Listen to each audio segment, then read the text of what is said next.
Итак, значит, деталь зажал, ушко, фаску снял тут, фаску снял тут, вот она, фаска снята.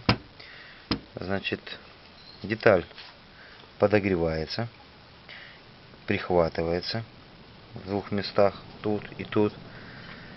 Шпильку ставят для соосности, потому что там резьба, чтобы можно было опять прогнать ее метчиком, и как бы она будет работать дальше.